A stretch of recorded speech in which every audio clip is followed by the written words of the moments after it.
We come to macroeconomics, module 6, open economy. We have seen closed economy, and this is the next module after module 5. In module 5, we saw production function, and we now build up to an open economy. So we're going to be discussing small open economy. So what's going to be there in this module? We look at the savings and investment in a small open economy, which I talked about. We look at international capital flows and trade balance. Now this presentation is divided into two parts. In the end will have a derivation and a bit of model explaining an economy. Now whenever I'm writing marginal product of capital and labor, sometimes I write with K or sometimes I write with C. So this is how I change. And the derivation of marginal product of capital and labor actually I've put in applied economics, and it's under section module 5 because that ultimately discussed production function, but this might not be included in the final presentation, but you can always go to applied economics and look at it. We'll look at the model in the end. We'll look at basically policy behavior on trade balance, basically how the savings curves get shifted. And we're going to be looking at real interest rates. So whenever I'm talking about real interest rates, I'm talking about world interest rates out here with savings and investment model. So model demand in an open economy, we have already seen the output. Whenever I talk about GDP, is factor is sum of consumption, investment, government purchases and net exports. So which is what net exports is. So net exports is nothing but output minus domestic spending, which is basically a function of consumption, investment, government purchases. Now for net exports, we'll see how we derive that through this function. Now that again is going to be at the end of the presentation. It's also going to be uploaded separately, so you can see in the YouTube channel. That will be uploaded as 6A. So whenever we are talking about disposable income, we'll just bring a quick recap which I've done previously. Is basically we have taken a function of marginal propensity to consume y minus t. Tax, so when we reduce tax, actually the national savings reduces, although the consumption goes up, but the public saving, which is T minus G, reduces absolutely. So it has a much bigger effect if we reduce tax on public saving than on private saving, and the national savings actually reduces. So we have seen what marginal propensity to consume. So you'll have to go and check out the slope module under calculus. So that's why I'm putting up different modules so that you can have a better understanding of what a slope is. Now slope, which is basically the slope of the consumption function, which we have given consumption function as c into y minus t. So just to give you a brief recap, which is nothing but a change in y upon change in x. So that's good if you go and check out the limits and slope function at the middle road. Go to the tutorials section, go under calculus. Now we have seen national savings, which I was talking about, which is divided into private saving and public saving. Public savings T minus G, and private saving is nothing but y minus tax minus consumption, which is equal to investment. So savings is equal to investment. Now we are going to have a brief relationship between net exports and capital flows and trade balance. So let's look at that. So we know S minus I, savings minus investment is net exports. So in a way, if you see, if the savings increases, basically net exports increases. So there's a capital outflow. So exports is greater than imports, you have a trade surplus. So it's basically, if you look, it's very closely relates to the trade balance when you look at savings and investment, which is what we're going to be looking at later on in the model. So whenever exports is equal to imports, you have a trade balance. So if you look at S is equal to I, you have NX is equal to 0, which is like a closed economy. It's very difficult for a company to be exporting and importing precisely the same value. We have a very good case of Hungary, which is very close. There's not much of a difference between exports and imports, and look at that example. Whenever exports is less than imports, you have a trade deficit and you have a capital inflow. Whenever you're talking about a capital inflow which is coming inside an economy, if you are a citizen of an economy, capital inflow means capital coming inside that particular economy. So this is a brief description. So I got some data and from the World Bank, and of course the Poland data was a bit limited. I wanted to show a different set of countries this time. So I've also compared India and China. Now a lot of people think China is a huge export driven market. Actually, it's very surprising. It's not. It had a huge percentage. At one point of time it was about 30%. It's come down to roughly around 20. So India and China as a percentage of GDP are very similar in terms of exports. Of course, China is a much bigger economy. So I've just taken some of the economies. We've taken France, Sweden, Egypt, Turkey, Poland, Korea, and just to show you how they are mapped as compared to exports. So when we look at it, we look at if you look at, let's say, the Korean economy, or even when you look at Sweden, so they have a very high example of it's like they have a very high for example, if you look even at Poland's got a very high percentage of exports as compared to GDP. So this gives you a very good idea of different countries. Now, exports as a percent of GDP 2018 for selected countries, I also took out and just to just give you a fair comparison. So for example, the data for Iran is for 2017. I didn't have the data for 2018. So that's 2017 data. So Iran itself is for 24.9% exports as a percent of GDP.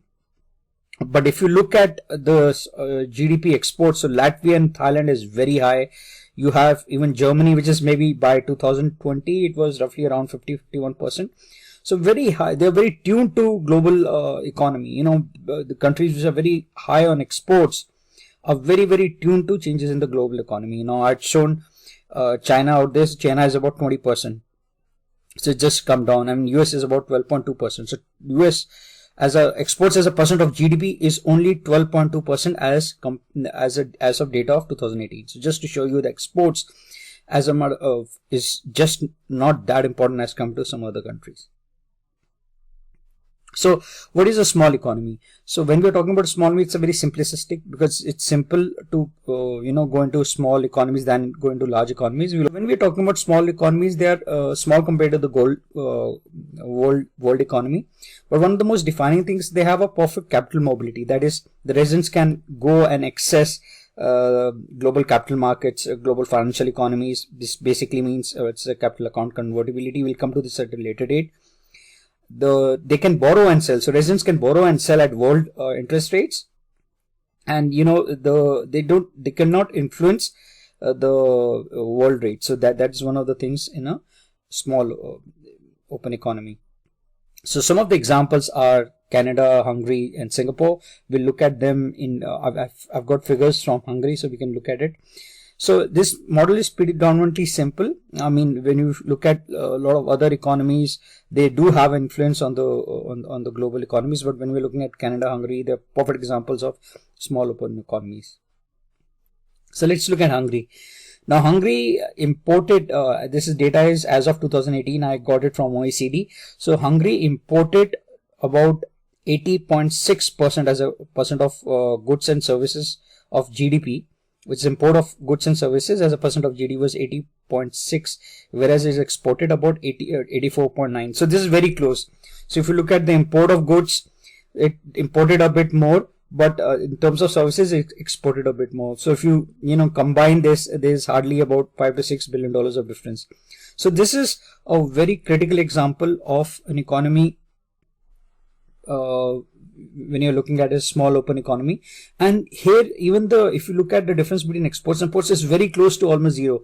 So it's very rare to find an economy. Maybe there could be many more economies, but from the data which I looked at, this was a very good example I wanted to show of example of small open economy. So is it good to be an open economy? There are insights. It depends. If you're a small open economy, it's highly tuned. If you have a very high percentage of exports, anyway, you're very highly tuned to the global economic cycles, especially recessions. This is more so if you have a high percentage of exports as your GDP. However, there are examples like Singapore, which has done fantastic, which has been able to, because keep government debt low. If you are going to be borrowing in a foreign currency, and specifically if it's going to be in US dollars, and you have a weaker currency, then the debt becomes even more expensive. So that's something you keep in mind. It's always good to have a high composition investment and invest in technology and innovation in manufacturing. So this is what I got a fair idea from Singapore. I looked at Singapore, and it's a fantastic idea, a great country in terms of how they have leveraged technology and innovation in manufacturing as a percentage of GDP. So This will give you a fair idea. Now, small open economy. When we are talking about small open economy, of course, we looked at closed economy where NX is equal to 0. When an open economy, NX, which is net exports, is not equal to 0, because there's definitely going to be imports and exports, and you are not going to be 0. Theoretically, technically, they can be 0. You can export as exactly as equal to imports, but it's next to impossible to have almost an exact figure. There might be some variations, and they could be, very rare to have 0. I mean, I don't have any case, and any one of you could let me know if this could also work out. So we are doing some assumptions. Your output is fixed, which is basically factors of production. We have looked at this before. We have looked at the same. We are ignoring the effect of money and concept of prices. Prices are like sticky in the short run. We have covered these concepts before, just sort of a recap of what we are covering in here. So determinants of total production of goods and services, we look at GDP, and we're looking at, what are the factors of production. One of the reasons when we look at why the savings is fixed would be because we are taking the output as fixed, which is basically a barometer of capital and labor. So this is a very good assumption which we are looking at, function of productivity, which you could always refer to module 5. So you should be going in this case one by one, serially, in terms of how the modules have been kept. So when we are looking at the supply curve, we have seen this factor supply curve to be fixed. Now if you go back, and there'll be a derivation, and we'll also look at the model, and we'll be explaining, I'll be explaining this in detail. So if we have looked in before, we have covered this under closed economy. So it's good to go to module 4 and now to module 5 to have a much better understanding.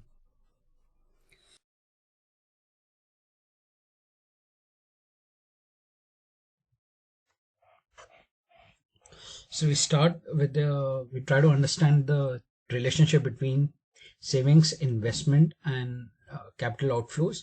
Now I've taken this as a small open economy. For a small economy, we know the net exports is exports minus imports is not equal to 0. So in a closed economy, NX is 0. We have seen this. Now we're going to rebuild this equation.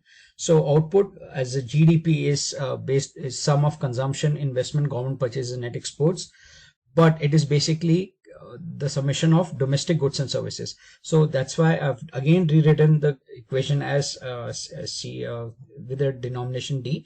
D here is consumption of domestic goods and services. I would be investment in domestic goods and services. Substitute now. We calculate the value of CD. CD of course then becomes C minus CF. F here is foreign goods and services. So when you're in economy, as a GDP, we are calculating the effect of domestic goods and services, which you are either consuming in various forms, or it could be common purchases, investment, and you're exporting goods and services. But at the same time, within an economy, you're going to be consuming foreign goods and services. So now we are going to take this equation and we are going to be substituting it in equation 1. To the equation, I've substituted instead of domestic goods and services, I've substituted the equation back here. We see consumption and foreign goods. So this is what I wanted to substitute from the previous equation which we saw. I've just opened up the equation here. So we come minus, and I can add this up, plus exports. From here, this substitution is nothing but what we saw. C is equal to CD plus CF. So in terms of CD, I can write this as C minus CF. So this is foreign goods and services. CD is a consumption of domestic goods and services. So we put this up. We could also write this as plus I plus G plus exports, and this equation becomes imports. Imports is basically importing, consuming foreign goods and services. It could be through either the consumption route, to the investment route, or common purchases. To give an example, government could be purchasing foreign aircrafts. So in terms A4, so that will be a form of common purchases of foreign goods and services. Here it could be aircraft. So just to give you an example. So now we have seen how output is related to how we get to the point of inputs. Now this is what we're going to be the same equation as C plus I plus G plus NX. So we have seen now how we get net exports. Basically exports minus imports is net exports. Now this is a very good example. Now how do we equate this? I could also write Y as Y minus C minus G. I take this to the left hand side is equal to I plus NX. Now we have seen this before, that Y minus C minus G is national savings.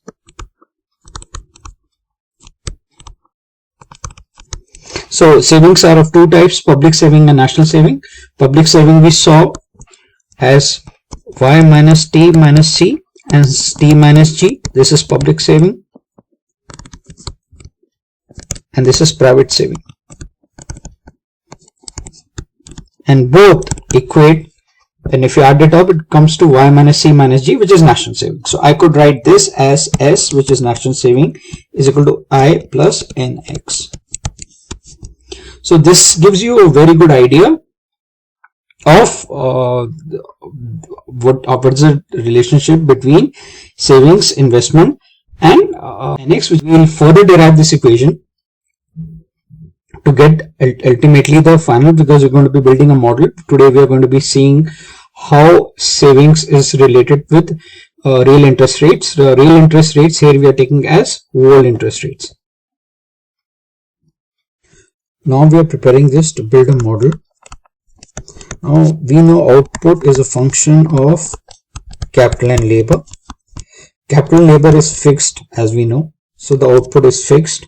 Now we are going to put that equation back. We saw net exports basically is Y minus consumption minus government purchases minus investment. So we've seen this, I've just subtracted. We know the equation this comes from. Y is equal to C plus G plus I plus NX. So I've taken this, we just saw it previously. Now we are going to be substituting the value of Y. We have seen Y is fixed because the capital and the labor is fixed in economy in this model. So we expand this. I can write this as consumption, as we have also seen this before. Basically consumption is nothing but marginal propensity to consume. Y minus tax, Y T out here is again this tax, minus government purchases minus IR. So we are putting up a relationship between real interest rates. Now real interest rates are global interest rates. Since Y is fixed, we substitute the value of Y. Now we know when you are putting up this as a relationship, we have seen NX is equal to, this would be savings minus IR. Since Y is fixed and the only way we can change savings is through taxes and government purchases, savings is fixed. So this gives us an equation, which is what we're going to be using as we model going forward. We see the relationship between real interest rates and savings and investments. Now when we are looking at IR is not, so how is savings? Savings is, in this model which we have seen in closed economy, is dependent on taxes and government purchases.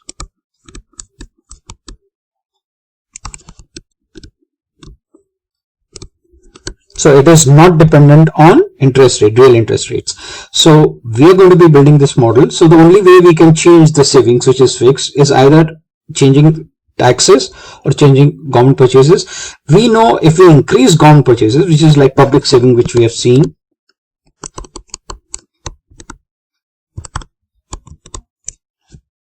public saving is nothing but tax minus government purchases. So either if you want to reduce the total saving, we reduce public saving and ultimately we will reduce national saving, is either we increase the government purchases or we reduce taxes. Now we also see that tax has an effect in private saving, because if you reduce tax, the consumption increases. However, reducing tax totally reduces the public saving, whereas in terms of private saving it reduces by a fraction. which is basically dependent on marginal propensity to consume. Or when you increase government purchases,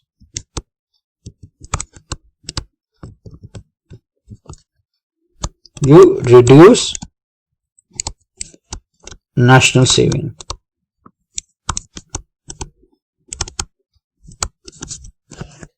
So this is going to be the form of when we are going to be building the model next. We have seen the same model in closed economy, but out here we are going to be equating in an small open economy. So now we'll look at a small open economy. We have seen the same model which we did in closed economy when nx was 0. Now we'll understand that the world interest rate here defines trade balance. We have seen S minus I is equal to nx. Now in a small open economy is something like Canada, Hungary, Singapore, which can borrow and sell at international financial markets at the world interest rate R star, which I've shown, and it cannot influence the world interest rates. Now at this point of time, we've already seen in the models before, the only way we can change the S, which is not actually a function of IR or interest rates, is through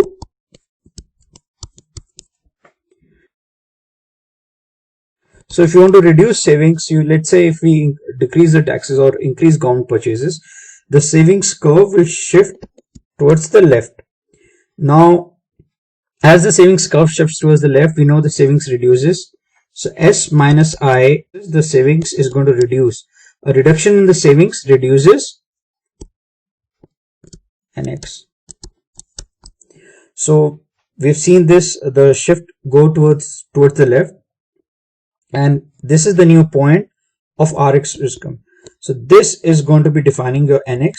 This as the nx reduces, it could go into a trade deficit depending on how the situation is. Let's look at the case what happens when the world interest rates rise. So in this case, when R slash, which is what I've shown, rises to this new position R, the investment goes down. So an increase in world interest rates would reduce investments. A reduction in investments actually increases trade balance. So S minus I, as I goes down, nx increases. So these are some of the things which can use this model to explain. The other case, if we want to change IR, which is basically through an investment policy, the IR curve, all the points on the IR curve are going to shift up. The investment, if you are attracting investment, the investment increases. The increase in the investment again would reduce nx. So this is a small model just to explain how trade balances work with the concept of savings and investment.